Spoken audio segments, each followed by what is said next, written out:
Yeah, thought I'd do another quick update on the restoration of this AU ute. Got it all rubbed back, got it all in primer, it's curing still. It was only put on about an hour ago. Got a few little bits and pieces I've got to put a little bit of filler on, fill up a couple of knocks and dents and shit.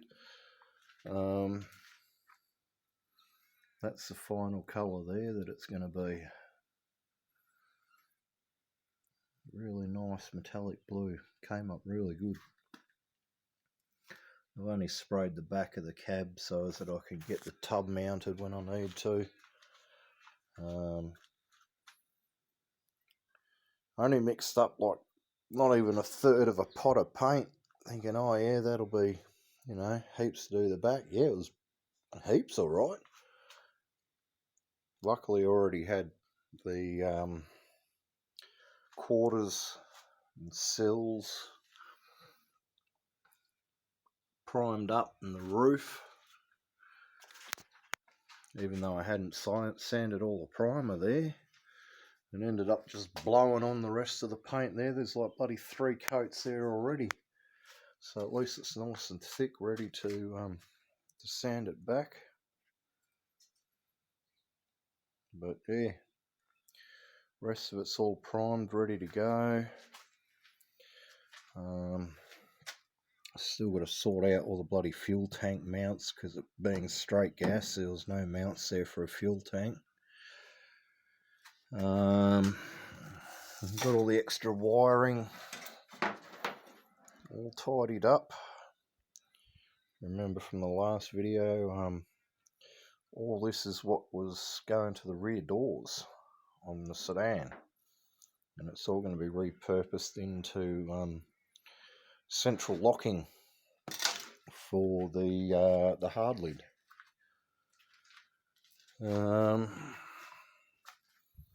Apart from that, got the tub nearly ready to mount on. I just got to get that bloody fuel tank done.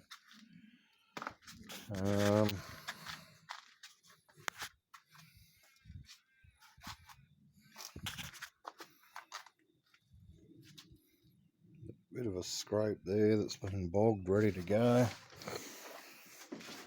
In general, the body's really straight. There's only a few minor little knocks and shit here and there, which is, you know, normal for a ute or even a car of its age.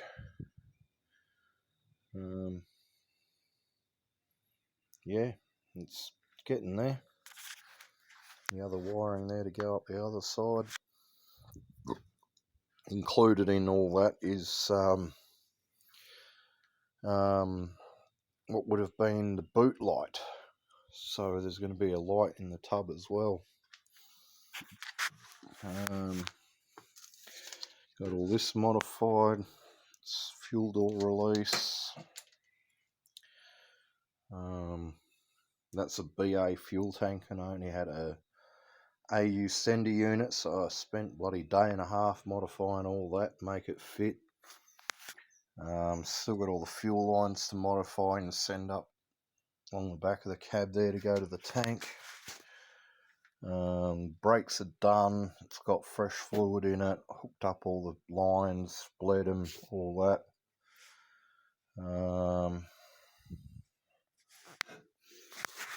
All the extra wiring ran through and secured.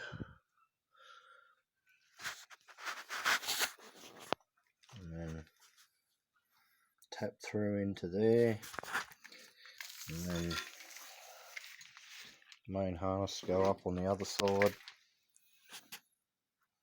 And pretty bloody anal when it comes to wiring. I like it to be nice and neat and secure, and that way you don't have any bloody short outs or problems in the future from shoddy workmanship in the past. But yeah, that's the update for now. Got a few other things I've got to take care of over the next week, so I'll let that cure for a few days, and then most probably towards the end of this coming week, hopefully, maybe next weekend, maybe next Saturday and Sunday, I'll start rubbing it back, blocking it back, and get it ready to get its proper paint on. See how I go with all the mechanical shit first. Oh, I also managed to score a proper AU manual tail shaft, like Ute manual tail shaft, which was an extremely lucky score. Turned out someone local had one, and I swapped him the sedan one and a few dollars his way, so he could, keep a conversion, and he's happy with that, and I'm happy with that. It means I can get this thing driving as soon as I got the fuel tank in, and yeah, quite happy with that. But in the meantime, the AU is getting there. It's got the BA skirts on it. Being a BA tub, it's got the BA XR skirts for the tub as well. Yeah, should be good when it's done. It's just going to be a shame to have to let it go.